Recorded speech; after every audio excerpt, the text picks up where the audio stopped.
Boxing, as we know it today, is close to a 300-year-old sport. In all those years, we have seen some absolute dominance, some crazy skill and technique, masterful footwork, and some insanely powerful haymakers. While seeing fights go the distance is also fun and entertaining, nothing beats a good cold knockout. For today's list, we're looking at some of the best and craziest knockouts we have ever seen in the history of boxing. Before we get to the meat of the video, don't forget to leave a like and subscribe for more videos on the coolest sports content. Manny Pacquiao versus Ricky Hatton. In a bout that was getting billed as the Battle of the East and West, Manny Pacquiao went up against Ricky Hatton of the UK. Pacquiao was already riding off the high of one of the greatest fights of his career against Oscar De La Hoya. Everyone understood that Pacquiao was something special in boxing already, and that going into this fight, Hatton was a very clear underdog. The bout was fought at a sold-out MGM Grand in Las Vegas in front of a sea of Ricky Hatton supporters. Before the fight even began, Pacquiao and multiple people from his camp predicted the fight wouldn't even go past 3 rounds.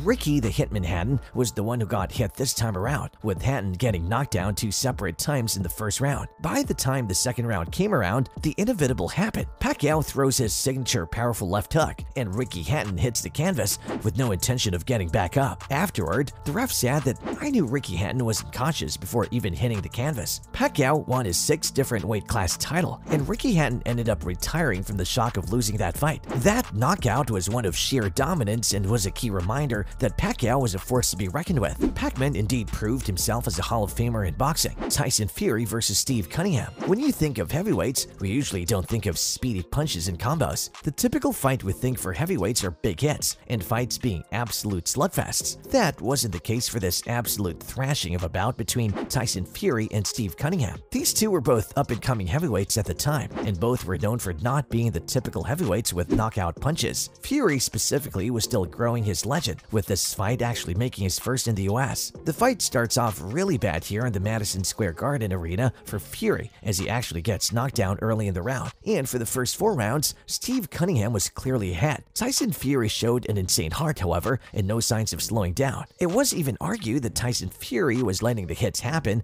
since it didn't believe in Steve Cunningham's punching power. Tyson was just taunting Cunningham and daring him to throw hits. Tyson soon changed the atmosphere and started really hitting his shots with speed and accuracy. In the 7th round, smelling blood, Fury finds the opening through Cunningham's guard and sends him careening to the canvas. The Gypsy King is known for getting that second wave after a knockdown, and he showed some absolute heart and strength in this fight. Tank Davis versus Santa Cruz. Gervonta Tank Davis is an absolute powerhouse of a fighter at 5'5", and he went up against another established fighter himself in Leo Santa Cruz. Not only was Tank on his undefeated streak at the time, but all of his 23 fights of the time were also knockout finishes. Tank Davis wasn't up against any old fighter, however, as Santa Cruz had 38 wins of his own coming into the fight, and even his singular loss was a close one. It wasn't an easy fight for either fighter, as we saw some real damage from both sides when it came to this bout. Tank showed off he was more than just a power puncher, showing real timing and skill to go with his heart. The two both got heated as well as they pushed each other down twice, both of which were not considered knockdowns. It was a close bout, but it was clear who had the edge. In the 6th round, Tank smelled blood and was hitting his marks on Santa Cruz. Tank eventually got the perfect hit off when he hit Santa Cruz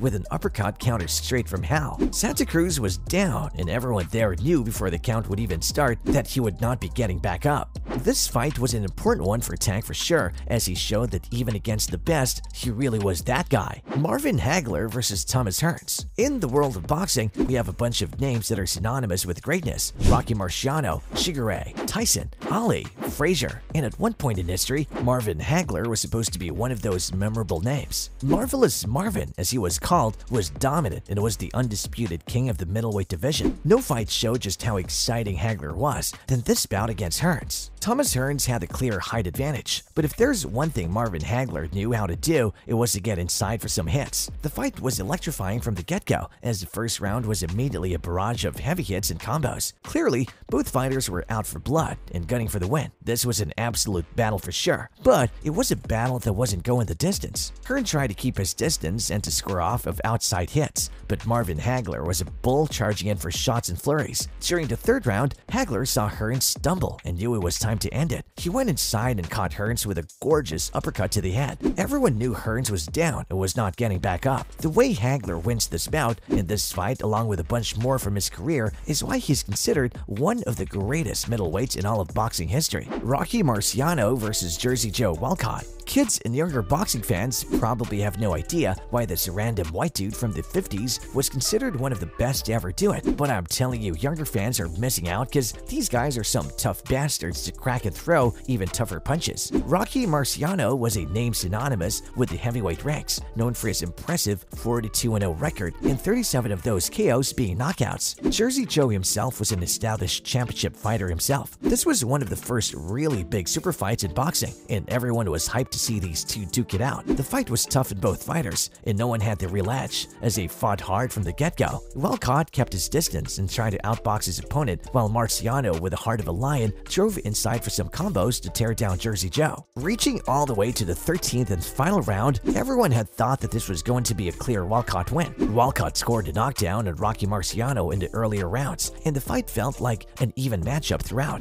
but Marciano was able to score a perfect straight right into Walcott's chin, and that knocked the champ down cold. Walcott was down and out, and Marciano became the new heavyweight champion in the world in the showing of an absolute classic level. Buster Douglas versus Mike Tyson. If there's one thing people love in the world of boxing, or any sport for that matter, it's an underdog. Mike Tyson was an undefeated knockout artist. Everyone knew Iron Mike, the rising young heavyweight who revolutionized the peekaboo style in boxing. Everyone joining this match had one singular expectation: a quick knockout within the first 3 rounds. It was such a lopsided matchup for people that Tyson was the 42-1 favorite by a mile, and they had to have the fight in Tokyo, Japan, as people had apparently grown sick and tired of Tyson just dominating the competition. Tyson was ending fights in minutes, and this whale fight was just supposed to be a tune-up for Tyson fighting Evander Holyfield before the whole saga between them. People didn't think Buster Douglas would even go the distance, much less actually win the bout. Buster Douglas was facing much adversity before the fight, with his mother passing away and his wife suffering from an illness. Buster himself was on antibiotics for the fight as he had flu-like symptoms. With the fight ongoing, Tyson could not land a punch as he struggled to reach Buster Douglas' height and reach. Tyson was in for a long fight, and his camp was not ready for it, having to use a latex glove full of ice for his cut as they were sure Tyson was just going for a first-round knockout again. People had begun to think the inevitable was happening as Douglas actually got knocked down in the 8th round, but Douglas got up, and we were in for another round. Tyson tried to finish Douglas off, but Douglas knew this and hit Tyson himself with his own punches. As they entered the 10th, one thing was clear: one of these guys was knocking out the other, and after getting Tyson in the ropes, Buster Douglas knocked down Tyson for the first time in his career, and that first is all it took, as Tyson was knocked out and handed his first ever loss. Buster Douglas was on top of the world and cemented himself as one of the biggest underdogs in all of sports. Now, if only I had a time machine, because taking that 42-1 bet would have made me a darn millionaire. And that's all for today's video. Any awesome knockouts we forgot to mention? Write your answers down in the comments. And while you're at it, leave a like if you enjoyed the video. Don't forget to subscribe and click the bell for notifications on the newest videos and the best sports content.